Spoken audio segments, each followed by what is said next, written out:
Merci Seigneur pour tant d'amour. Merci parce que tu nous offres la garantie que rien ne nous séparera de ton amour. Que personne ne soit privé de la grâce de Dieu en Jésus-Christ. Loué sois-tu, Yahweh. Merci pour le don de Jésus. Merci pour la vie éternelle. Alléluia. Gloire à Dieu. Que le nom du Seigneur soit béni, soit loué. Je vous salue toutes et tous dans le nom de notre Seigneur Jésus-Christ. Pour ceux que je n'ai pas salués, nous allons partager ensemble la parole de Dieu, si vous voulez bien.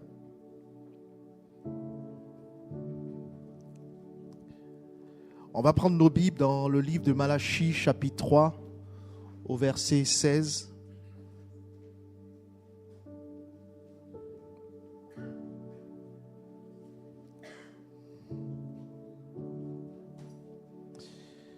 Le titre de la méditation, c'est la crainte de Dieu, la restauration du sacré dans une génération qui banalise tout. Dieu nous aime. Amen. On l'a chanté.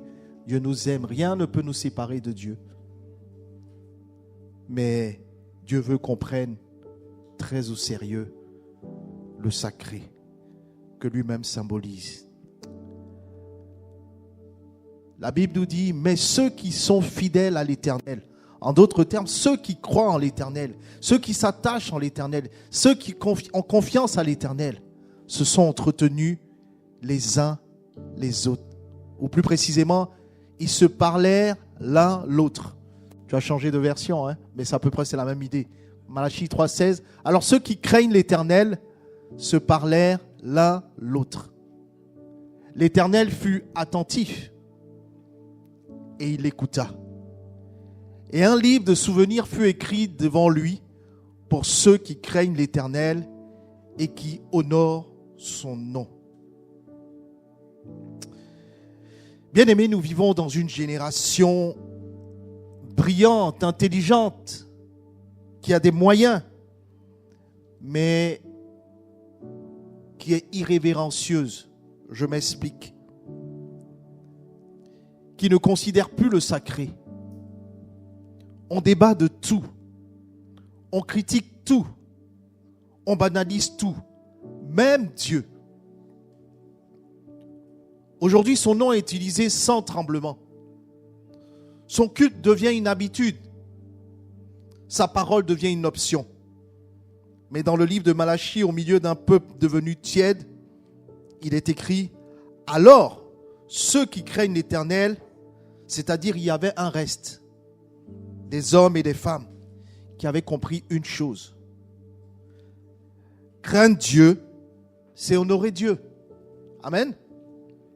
Et quand l'honneur revient, la présence de Dieu est là. Le contexte de Malachie est sombre. Le peuple est devenu religieux et froid. Les paroles sont devenues légères. Le service de Dieu est devenu une routine. Et la Bible dit alors ceux qui craignent l'Éternel se parlèrent l'un à l'autre.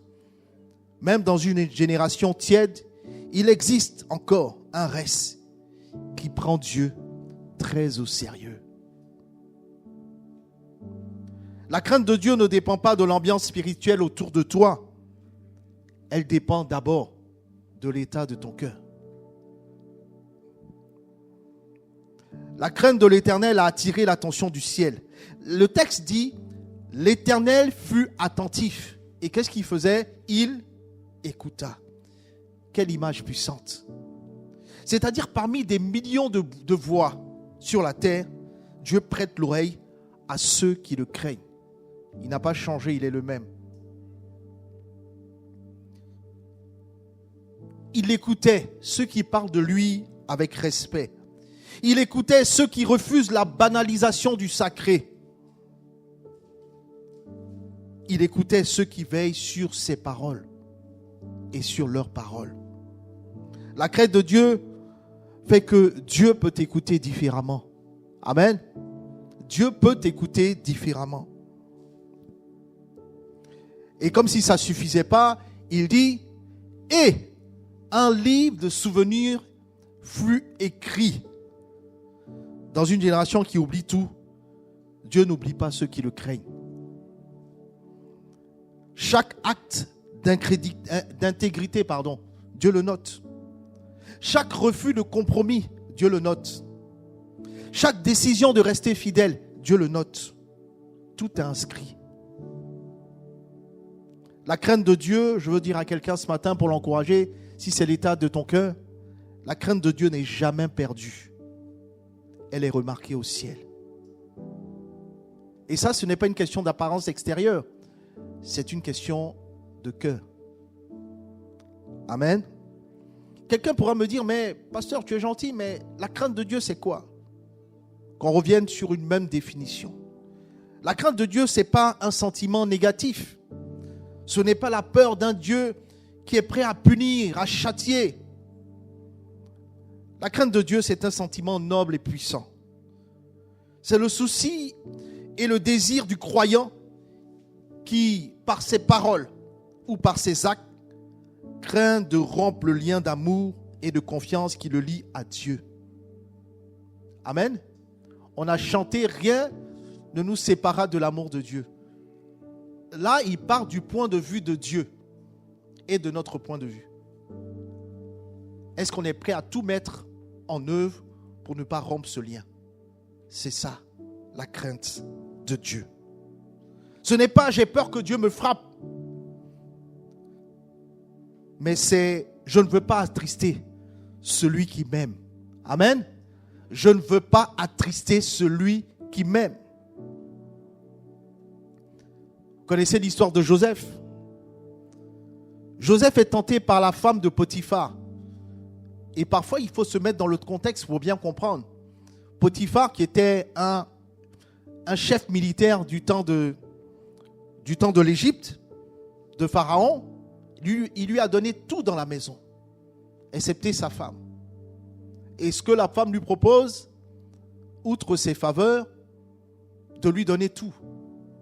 Mais Joseph est resté sur un principe qui est important. On en parlait avec la jeunesse hier.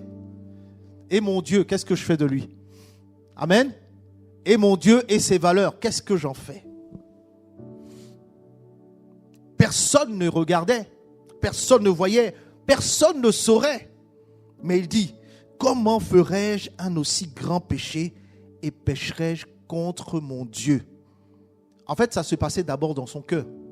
Amen. Avant l'extériorisation. Ça se passait dans son cœur. Comment ferais-je un aussi grand péché devant Dieu? C'est ça la crainte de Dieu. C'est pas tout ce qui est extérieur. C'est ce qui se passe dans mon cœur. Je ne veux pas faire du mal à Dieu. Je ne veux pas l'attrister. Je ne veux pas faire ce qu'il n'aimerait pas. Amen. Joseph ne craint pas Potiphar, mais il craint Dieu. Amen. Il craint Dieu. Et moi, comment je fais? Même si personne ne me voit, est-ce que je suis prêt à rompre ce lien d'amour avec Dieu? Amen. C'est la question que la parole nous pose aujourd'hui. Comment ferais-je un aussi grand mal et pécherais-je contre Dieu? La crainte de Dieu, c'est choisir l'intégrité quand personne ne me regarde, quand personne ne me voit. Seul Dieu. Dieu, il sait tout, il voit tout. Mais moi, on peut être là, on est là tous ensemble, hein, mais Dieu seul connaît le secret de notre cœur. Amen. Et qu'est-ce que mon cœur dit? Est-ce que mon cœur dit, je vais pécher contre Dieu, je vais piétiner sa parole, ou je vais l'aimer, continuer de l'aimer? C'est ça la crainte de Dieu.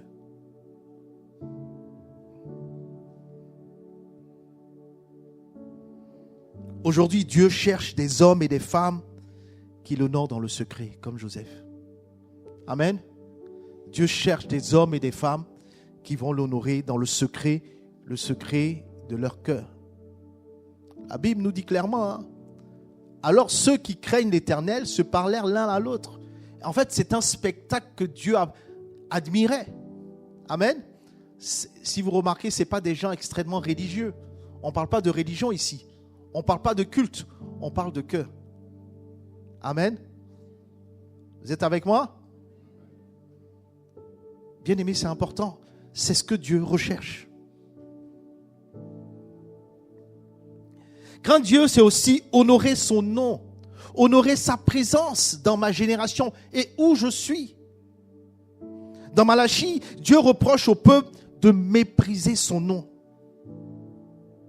Mais il le reproche, il le fait à des gens qui offraient un culte. Qu'est-ce qui se passe dans ton cœur lorsque tu rentres dans la présence de Dieu? J'ai ma petite sœur qui est dans le fond, hein, Déborah. J'ai assisté à une scène. Nous étions au mariage d'une de nos sœurs et elle est dans l'église catholique. Elle n'était pas en service, hein, mais je crois dans la paroisse on la connaissait.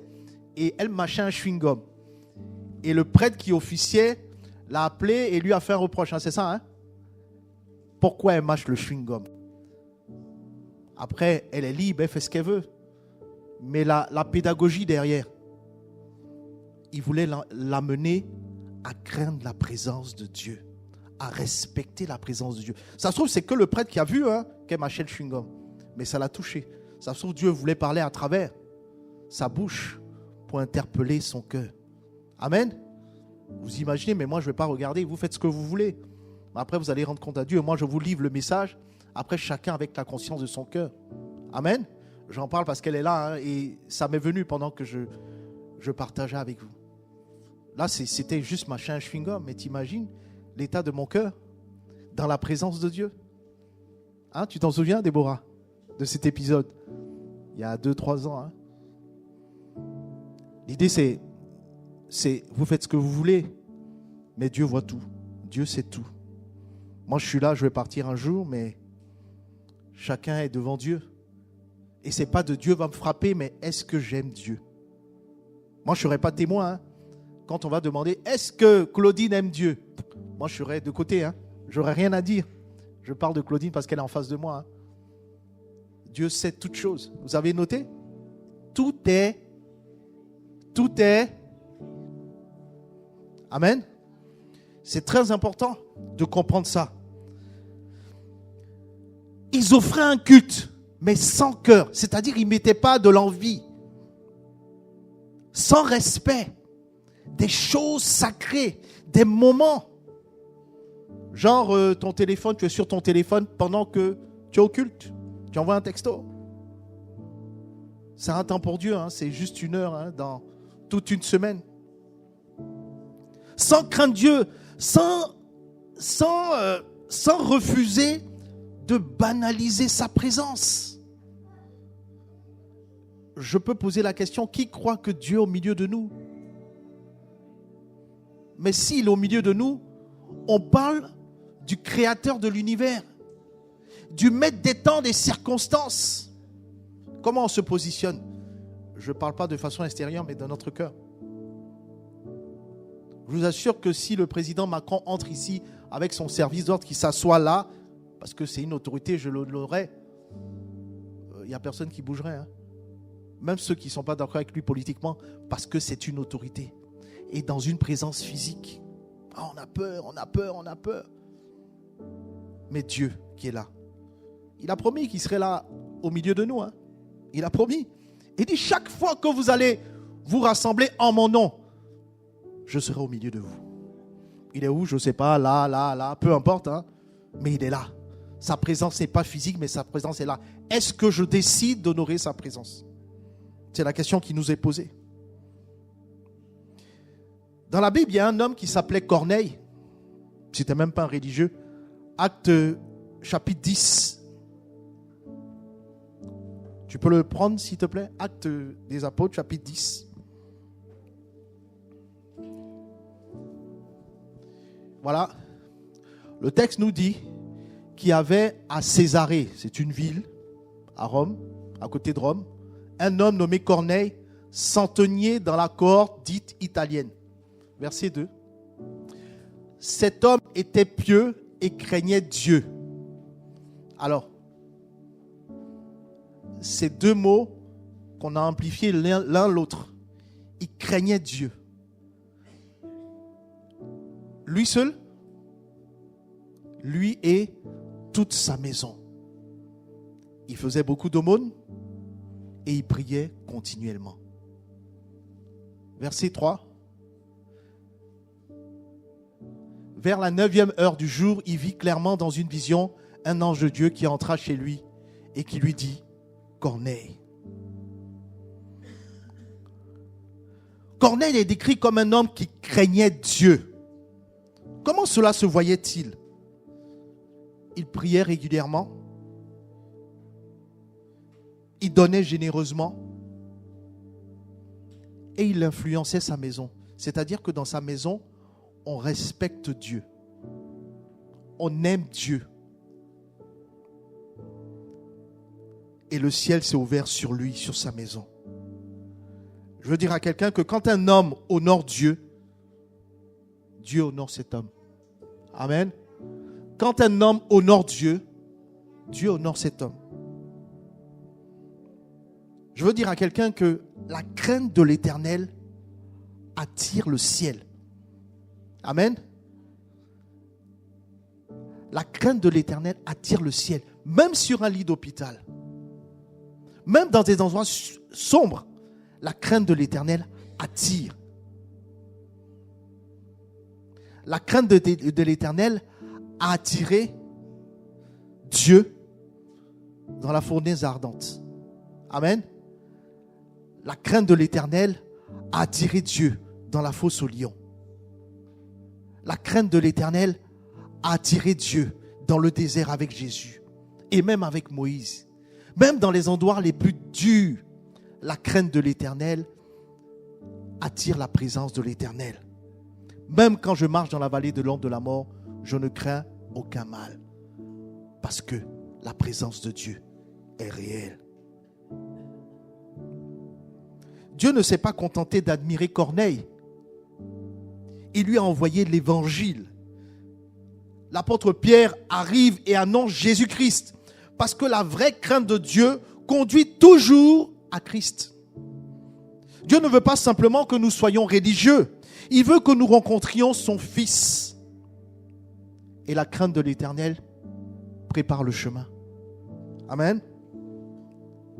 La grâce apporte le salut. Quand l'Éternel, c'est honorer ce qui appartient à Dieu. Ce qui est dédié à Dieu n'est pas quelque chose d'ordinaire. C'est quelque chose de sacré. Dans le livre de Lévitique 10, vous connaissez cette histoire de Nadab et Abihu, les enfants de Aaron. Ils ont offert un feu étranger. Ils ont traité le sacré comme commun. Dieu rappelle que ce qui lui appartient doit être traité avec respect. Ce qui appartient à Dieu doit être traité avec respect. Comment j'entre dans le culte? Comment je rentre dans l'église? Comment on considère l'église? Comment parlons-nous des serviteurs de Dieu? Comment parlons-nous des servants de Dieu? Comment parlons-nous de tout ce qui appartient à Dieu? Connaissez cette histoire de David et Saül? Dans le livre de Samuel, chapitre 24. David était un homme qui craignait Dieu. Vous savez ce qui s'est passé? Je refais la scène, j'essaie de résumer un peu. Dieu dit qu'il ne veut plus de Saül. D'accord? Parce que Saül a désobéi. C'est une chose. Tout le monde le savait. Dieu dit à Samuel, tu vas aller oindre le nouveau roi. D'accord? Mais il n'a pas dit à David, tu monteras sur le trône. Il a oint le nouveau roi.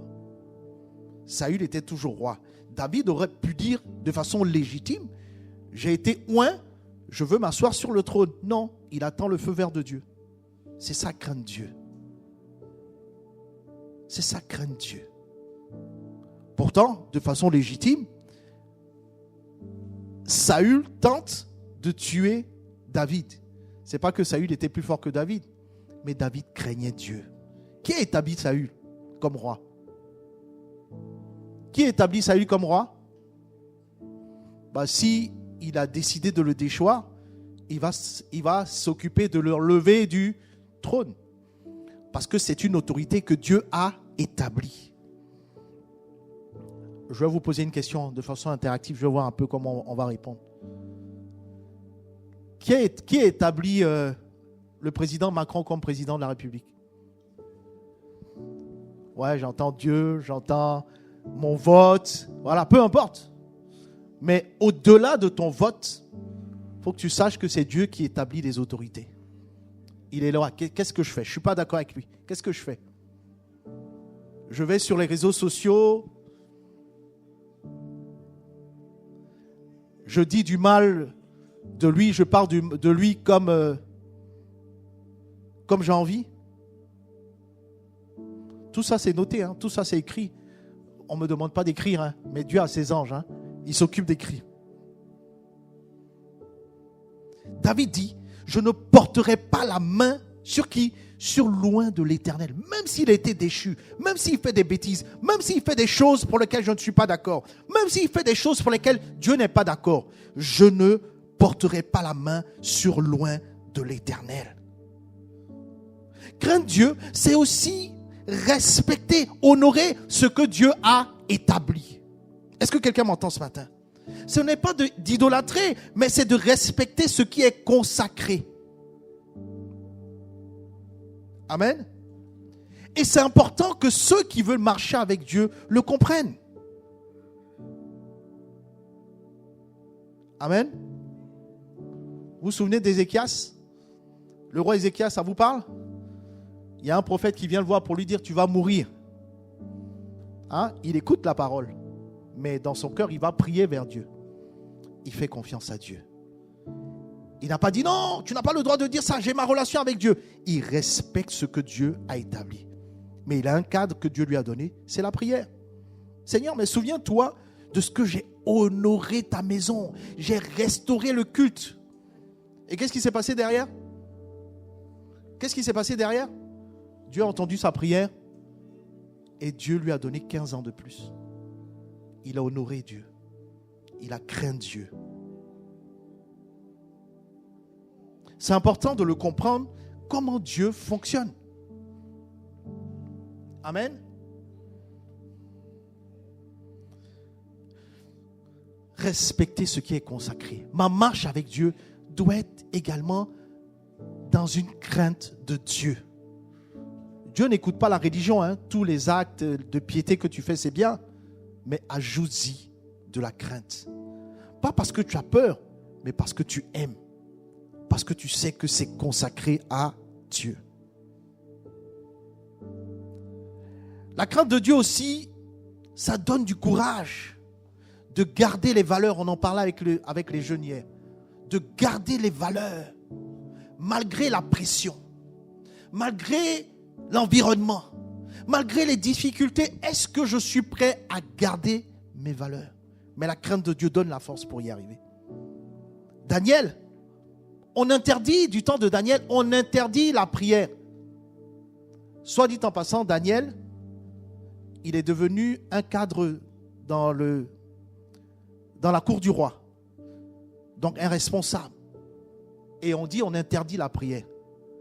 On n'est pas à Jérusalem, hein. Il est en exil. Et on interdit la prière. Mais Daniel a gardé ses valeurs. Entre autres valeurs, c'est la prière, c'est l'amour de Dieu, c'est les rites.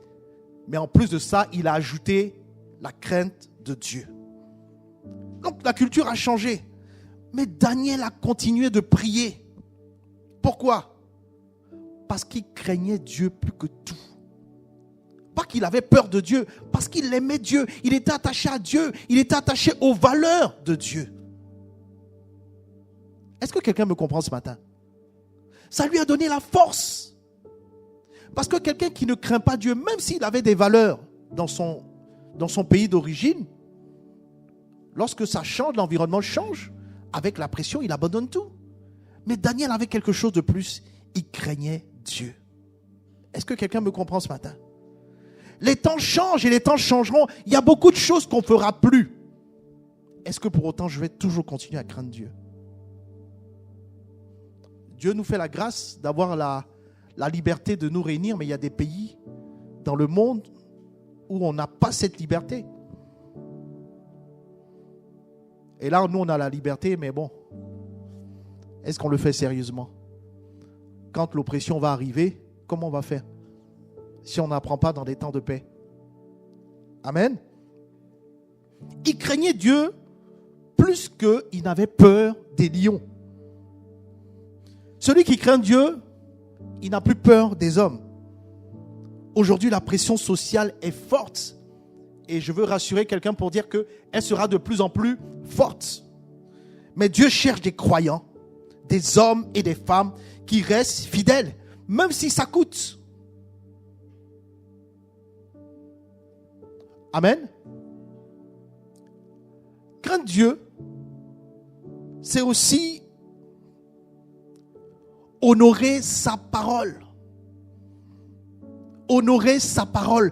Honorer ce qu'il dit. En fait, si vous voulez, c'est ce qui nous lie à Dieu, sa parole. Qu'est-ce que j'en fais? Est-ce que c'est un livre que le pasteur récite chaque dimanche ou chaque jour de réunion? Ou est-ce que c'est ce qui me lie à lui? Amen. C'est important de le comprendre.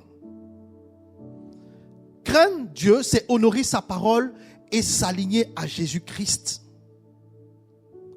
Dans le livre de Néhémie, chapitre 8, on ne va pas le lire, le peuple se lève quand on lit la loi.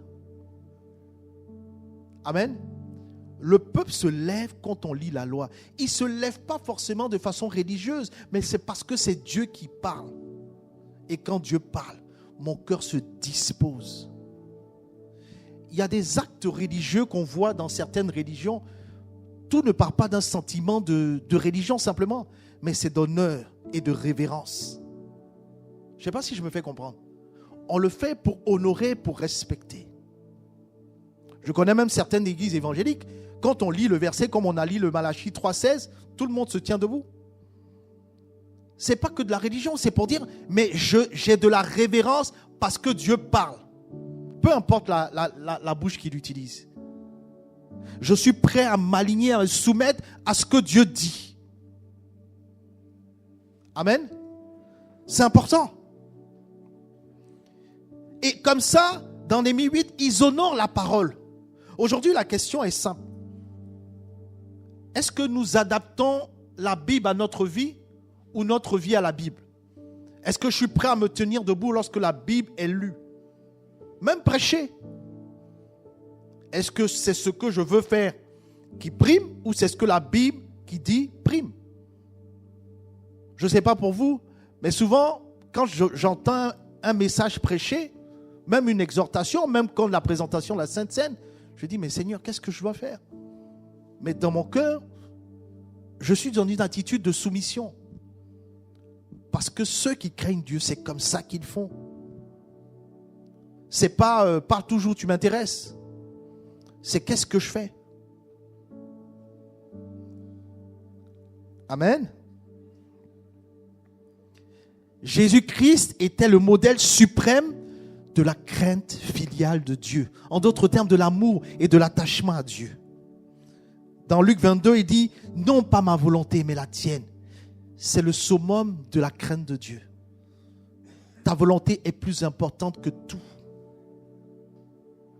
Même si je dois en souffrir, ta volonté est plus importante. C'est comme ça que Dieu voit la crainte.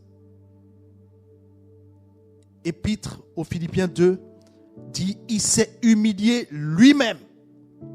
Jésus n'a pas craint la souffrance. Il a craint de désobéir à Dieu. Il a honoré le Père jusqu'à la croix. Voilà la crainte parfaite. Si lui, qui a manifesté un amour si profond, il a préféré souffrir plutôt que déshonorer Dieu. Est-ce que nous sommes prêts à cela? Dieu regarde, hein? Il me regarde le premier et puis il regarde chacun de nous. Est-ce que je suis prêt? venir tous les dimanches, c'est une chose. Prétendre qu'on est chrétien, pasteur, ancien d'église responsable, c'est une chose. Mais Dieu nous regarde. Amen. Il nous regarde. Et il note dans son livre de souvenirs.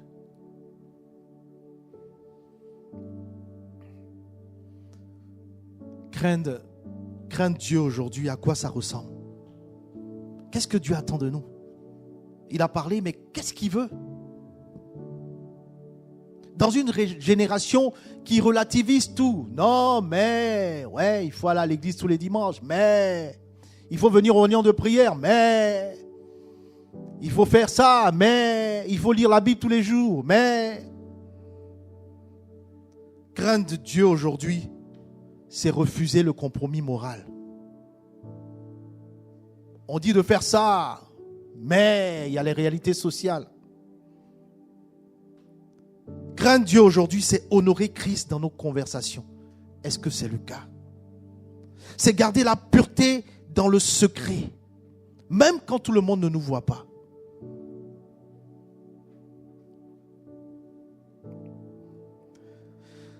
C'est prendre au sérieux la sainteté.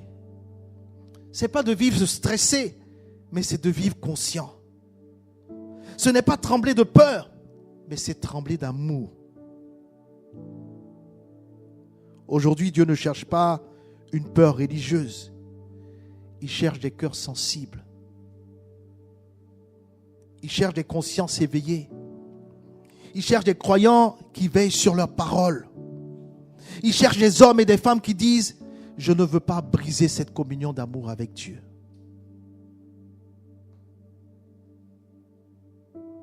Et ça, c'est chacun. On peut dire on craint Dieu, allez, on se met au garde à vous. On craint Dieu même dans le secret de nos cœurs, ici aujourd'hui, parce qu'on est à l'église. Mais est-ce que c'est le cas dans mon travail? Est-ce que c'est le cas dans mon voisinage? Est-ce que c'est le cas avec ma famille? Est-ce que Dieu est honoré? La crainte de Dieu aujourd'hui, c'est je refuse de normaliser le péché. Le péché, c'est ce que Dieu n'aime pas. La crainte de Dieu, c'est garder le respect du sacré. C'est parler de Dieu avec honneur. C'est vivre comme si Dieu entendait tout. Mais je veux dire à quelqu'un, Dieu entend tout. Dieu entend tout. Je me rappelle de cette sœur qui me partageait quelque chose qui l'a ébranlé dans son cœur. Elle a parlé avec des sœurs de l'église et elle s'est mise en colère. Mais elle s'est mise en colère, pas devant la sœur, mais dans son cœur. Elle me disait, mais je ne sais pas si j'ai eu la bonne réaction. Je t'en parle, mais je veux parler avec Dieu. Bon, c'est souvent, nous les pasteurs, on entend beaucoup de choses. On entend les secrets, on entend les choses, les consciences que les gens veulent nous donner. Et elle est en train de m'exprimer ce qu'elle pense devant Dieu. J'ai mal réagi. Mais la sœur n'a pas entendu, mais elle me disait, j'ai mal réagi. Je pense que Dieu n'est pas content. Il faut que j'aille m'excuser. Vous imaginez? Ça se passe dans le secret de son cœur. Parce qu'elle se dit, Dieu entend tout. Dieu sait tout. Dieu voit tout. Et Dieu écrit tout. Quand tu es seul, quand personne ne te regarde, quand tu pourras céder sans conséquences visibles, céder à la pression, céder au péché, céder à certaines choses, est-ce que ton amour pour Dieu t'arrête? Quel est le poids de l'amour pour Dieu tu as dans ton cœur? Quel est le respect que tu as de son culte? De culte même le chant.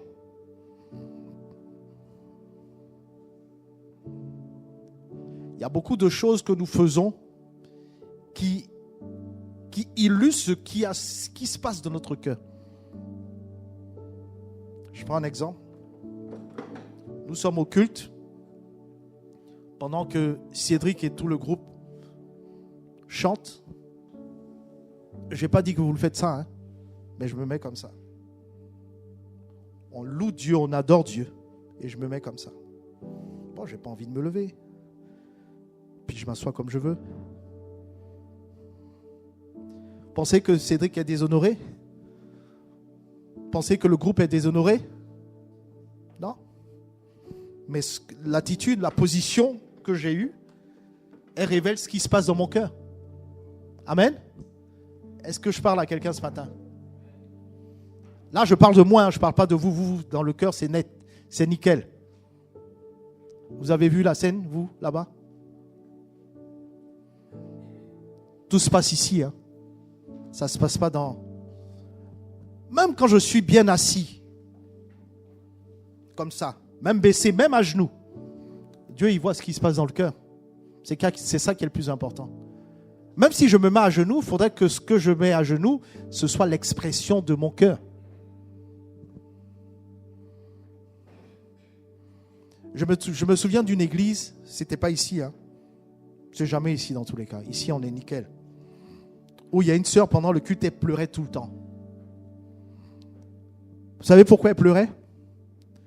Elle pleurait parce qu'elle ne se sentait pas bien, parce qu'elle avait fait quelque chose qui déshonorait Dieu. Et elle demandait à Dieu la force d'aller arranger ce qu'elle a fait de mal. J'en sais pas plus ce qu'elle a fait, mais vraiment, elle demandait pardon. Donc, ses pleurs, c'était de demander pardon à Dieu. De dire à Dieu, donne-moi la force d'aller réparer ça. Parce que je veux honorer ta présence au milieu de moi.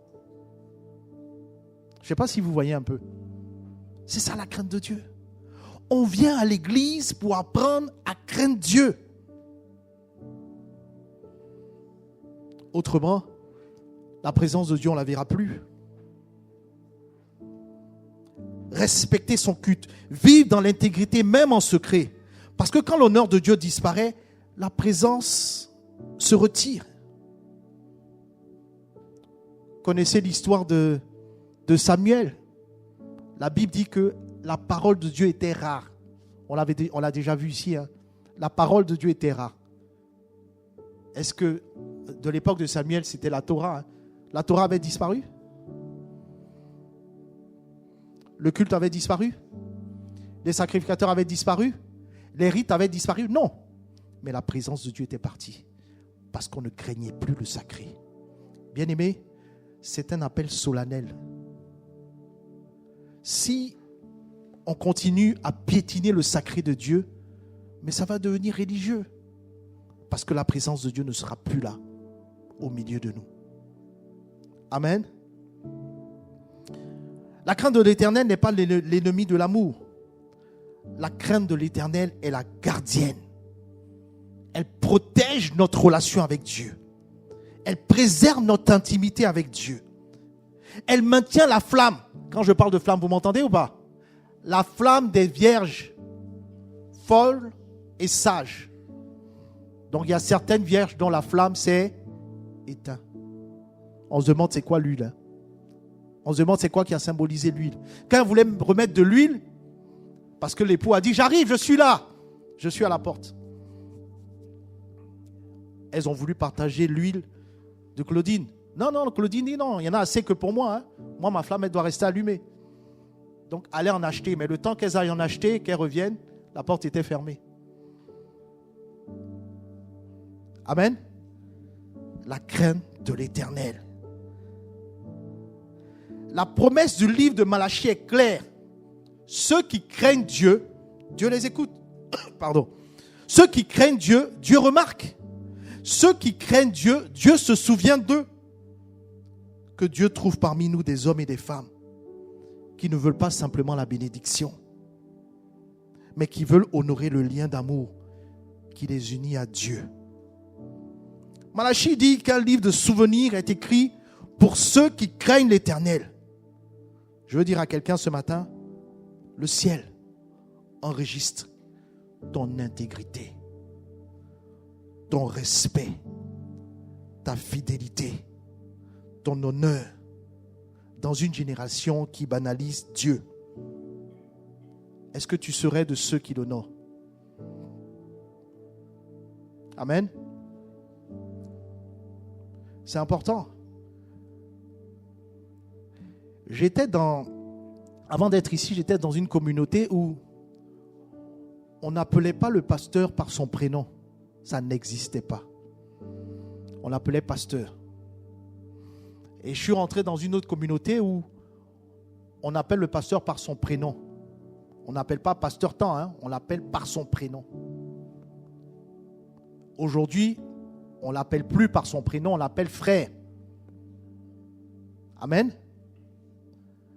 C'est important de comprendre comment les choses se dégradent. Évidemment, je ne demande pas qu'on m'appelle pasteur tant. Mais même quand on dit mon prénom, pas à cause de ma personne, mais à cause de Dieu. Amen. Je rencontre des hommes de Dieu et je vous assure que parce que c'est un serviteur de Dieu, je fais attention. Parce que c'est une servante de Dieu, je fais attention. Parce que c'est un homme et c'est une femme qui craint Dieu, je fais attention. Parce que ça concerne Dieu. Pas que j'ai peur, mais parce que j'aime Dieu. Amen. C'est un état d'esprit, c'est un état de cœur. Mais la société, le monde ne va pas nous faire de cadeaux. Est-ce que nous, on tient ferme comme Daniel? Peut-être qu'aujourd'hui, nous avons perdu le sens du sacré. Aujourd'hui, Dieu cherche un reste. Des hommes et des femmes qui disent, Seigneur, je veux t'honorer. Je veux t'honorer dans ma maison, là où personne ne me voit. Je veux t'honorer dans mon service. C'est pour toi. C'est pas pour le pasteur, c'est pas pour l'église, c'est pour toi. Je veux t'honorer dans mes paroles, au travail ou à l'église, ou auprès de ma famille, dans ma manière de te servir. Je veux t'honorer.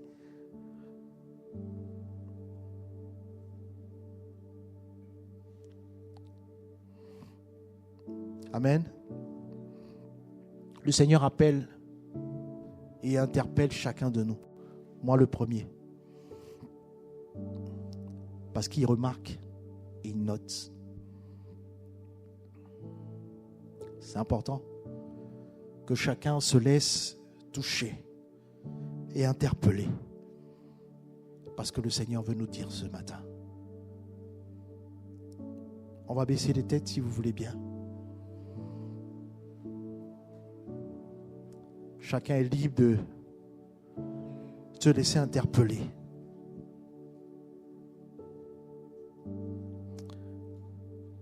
Alléluia.